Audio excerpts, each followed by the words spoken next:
भारत में कई जगह है जहाँ बुरी शक्तियाँ और आत्माओं का कब्जा है। ऐसे ही कुछ भूतिया स्थलों में सबसे ज्यादा मशहूर जगह है राजस्थान में मौजूद भानगढ़ का किला। ये किला अलवर जिले की पहाड़ियों पर मौजूद है। ऐसे ही दिलचस्प जगहों का एक्सपीरियंस लेने के लिए रोहित और उसके कुछ दोस्त भानगढ़ किले के पास पिकनिक मनाने आए थे। दोस्तों, ये जगह अच्छी है, आज रात हम यहीं पर अपना टेंट लगा लेते हैं। हाँ सही कहा, खाने पीने के लिए ये जगह बेस्ट है। तीनों दोस्तों ने जंगल की खूबसूरती को निहारते हुए अपना अपना टेंट लगाया। उसके बाद तीनों ने आग जलाकर खाने का आनंद लिया।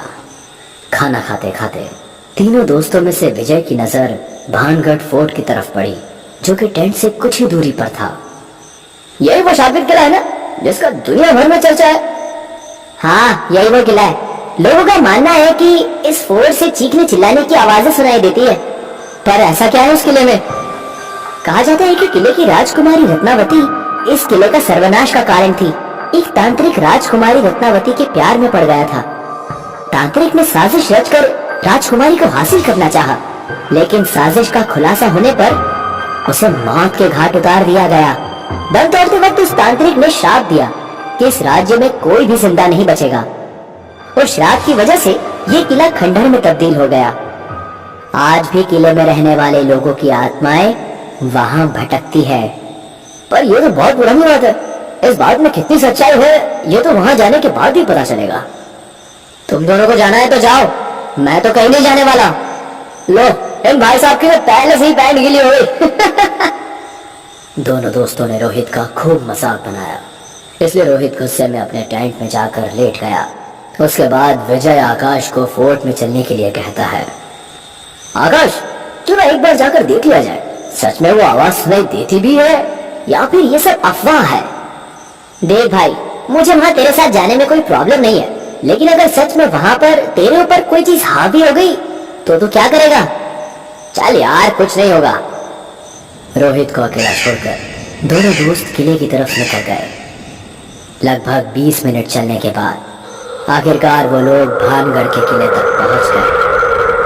अचानक आकाश को अपने आसपास कुछ हलचल महसूस होने लगी। उसका शरीर एकदम से सिम पड़ने लगा। यार विजय, मुझे कुछ तो अजीब लग रहा है यहाँ पर, जैसे कोई हमारा पीछा कर रहा है। तूने वो आवाज सुनी?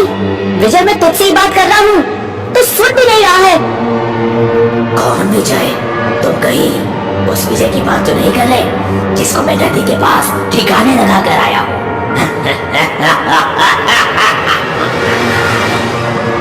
क्या बकवास किए जा रहा है तू?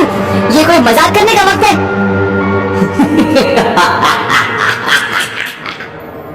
इतना कहकर एक भयंकर हंसी के साथ वो शैतान अपने असली रूप में आ जाता है। उस शैतान का सिर्फ धड़ ही धड़ नजर आ रहा था। उसकी कटी हुई गर्दन देखकर आकाश का शरीर एकदम से ठंडा पड़ जाता है। वो तुरंत वहां से चीखते चिल्लाते हुए भागा। बचाओ! बचाओ!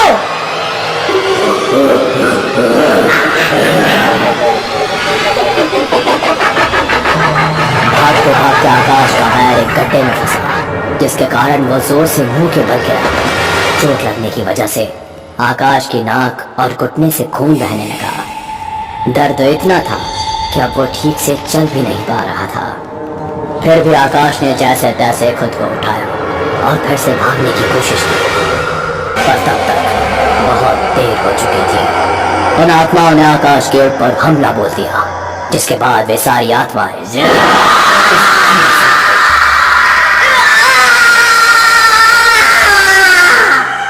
ये तो आकाश की आवाज लगती है। आकाश की चीख सुनकर रोहित अपने टेंट से टॉर्च लेकर बाहर निकलता है। टेंट से कुछ ही दूर चलने पर उसकी नजर हिलती हुई झाड़ियों पर पड़ी। उसने नजदीक जाकर देखा तो पता चला कि उसी का दोस्त विजय जख्मी हालत में पड़ा हुआ था, जिसके शरीर को मांस खाने वाले गिद्ध नोच नोच कर खा रहे थे। विजय तड़पता हुआ गिद्धों से खुद को दूर कर रहा था। रोहित दौड़कर उसके पास आया और उन गिद्धों को उसके ऊपर से हटाया। विजय! विजय! किसने किया ये सब? रोहित तू जा यहाँ से, वो दरिंदा तुझे भी मार डालेगा। तू चल मेरे साथ, मैं तुझे कुछ नहीं होने दूंगा। यहाँ से कुछ ही दूरी पर नेशनल हाईवे पड़ता है, वहाँ से हमें कुछ ना कुछ मदद जरूर मिल जाएगी। रोहित विजय को अपनी पीठ पर लाद कर घने जंगलों से होते हुए सुनसान सड़क पर पहुंच जाता है। वो लगातार आती जाती गाड़ियों से मदद की उम्मीद कर रहा था, लेकिन कोई भी गाड़ी इतनी रात में रुकने को तैयार नहीं थी। उतने में सामने से आकाश आता हुआ दिखाई दिया। वो तेजी से दौड़ता हुआ उन्हीं की तरफ आ रहा था। रोहित जल्दी भाग यहाँ से, वो दरिंदा यहाँ आ चुका है। पर वो तो आकाश है। वो आकाश नहीं है, उसके शरीर में भूत है। आकाश उनके करीब पहुंच चुका था कि तभी अचानक से एक तेज कार उनके सामने आकर रुक जाती है। कार में बैठे उस आदमी ने उनसे कहा, बैठो जल्दी, वरना सरकटा भूत तुम सबको मार डालेगा। उस आदमी की बातें सुनकर बिना देरी किए वो जल्दी जल्दी कार में बैठ गए। उसके बाद उस आदमी ने कार को हवा की रफ्तार से भगाया। रोहित ने पीछे मिरर से मुड़कर देखा तो आकाश उनसे कुछ ही दूरी पर था। वो लगातार उनका पीछा कर रहा था। तो अभी हमारे पीछे ही है, गाड़ी और तेज भगाओ। घबराओ मत, बस कुछ ही देर में हम सुरक्षित जगह पर पहुंच जाएंगे। दौड़ते दौड़ते आकाश उनके बहुत ही करीब पहुंच चुका था। अचानक उसने एक ऊंची छलांग लगाई और कार की छत पर चढ़कर कार में बैठे लोगों पर हमला करने लगा। उसने अपनी कुल्हाड़ी से कार की छत को चीर दिया।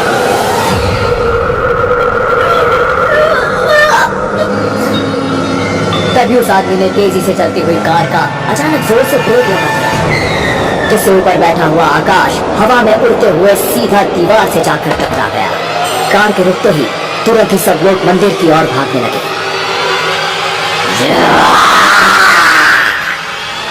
भागोगे मुझसे बचकर, मैं इतनी आसानी से तुम्हें नहीं जाने दूंगा। घबराओ मत, ये शैतान तुम्हारा कुछ नहीं बिगाड़ सकता। इसे अंदर ले जाओ बेटा। गुरुजी को देखकर वो शैतान पल भर के लिए शांत हो गया, लेकिन उसने आकाश को तकलीफ देना शुरू कर दिया।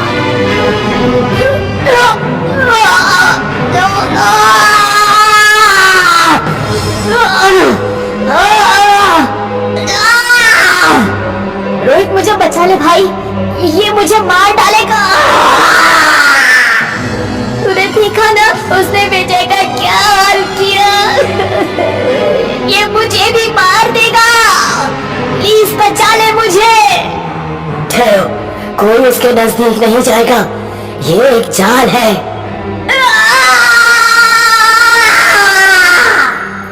गुरुजी की बातों पर उस शैतान को गुस्सा आ जाता है। तभी वो कुल्हाड़ी से उन पर हमला कर देता है, लेकिन गुरुजी वहां से एक तरफ हट जाते हैं। उसके बाद गुरुजी ने अपने शिष्यों को इशारा किया। शिष्यों ने शैतान को चारों तरफ से घेर लिया। फिर गुरुजी ने अपने मंत्र तंत्र से उसे बांध लिया। गुरुजी, इसे यही खत्म कर दीजिए। इसके अंदर 10 आत्माएं और हैं। इसे खत्म करने का सिर्फ एक ही रास्ता है। सूर्योदय होने से पहले किसी को उस किले में जाकर इस शैतान का सिर लाना होगा। इसकी सारी शक्तियाँ उसी सिर में है। गुरुजी, मैं जानता हूँ इसका सिर कहाँ मिलेगा। ठीक है, इसे अपने पास रख लो। ये रुद्राक्ष तुम्हारी रक्षा करेगा। रोहित भी उस अनजान आदमी के साथ जाता है। तुम्हें कैसे पता कि उस शैतान का सिर कहाँ छुपा है? तुम उसे कैसे जानते हो? मेरा नाम सूर्यकांत है, मैं पास के एक गांव में रहता हूँ। उस दरिंदे ने मेरे पूरे परिवार को एक साथ मार डाला था। मैंने कई बार उस शैतान को मारने की कोशिश की, लेकिन मैं हमेशा नाकाम रहा। लेकिन आज मैं अपने परिवार का बदला लेकर ही जाऊंगा। बातें करते करते कुछ ही देर में वो लोग फोर्ट में पहुंच जाते हैं।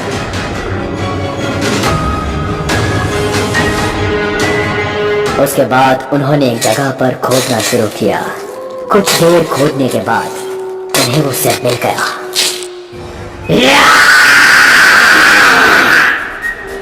आज तेरा अंत आ गया है शैतान। तू मुझे मारेगा, मैं इधर इसको जान से मार दूंगा। आकाश की सांसें लगभग थम ही चुकी थी कि तभी रोहित सिर लेकर वहां पहुंच जाता है। जल्दी वो सिर मेरे पास लाओ। गुरुजी जैसे ही उस सिर को हाथ में पकड़ते हैं, अचानक एक भाला आकर उनके हाथ के पार हो जाता है।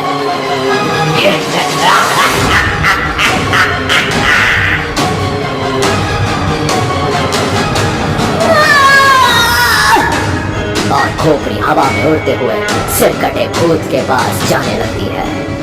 जल्दी से उस सिर को हवन कुंड की आग में डाल दो, उसकी शक्तियां नष्ट हो जाएगी। सूर्यकांत ने उस सिर को पकड़कर हवन कुंड की आग में डाल दिया, जिसके बाद वो सिर कटे भूत का धड़ जलकर राख हो गया। नरक में जा शैतान, आज मेरे परिवार को मुक्ति मिल जाएगी।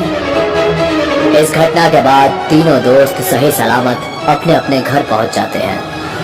लेकिन आज भी जब तीनों दोस्त भानगढ़ किले में घटी घटना को याद करते हैं तो उनके रोंगटे खड़े हो जाते हैं। इस तरह की और कहानियां सुनने के लिए हमारे चैनल को सब्सक्राइब करें और बेल आइकन को दबाना न भूलें, ताकि हमारी वीडियोस आप तक सब बजरंग बली के भक्त हो तो वीडियो को लाइक और चैनल को सब्सक्राइब जरूर करें।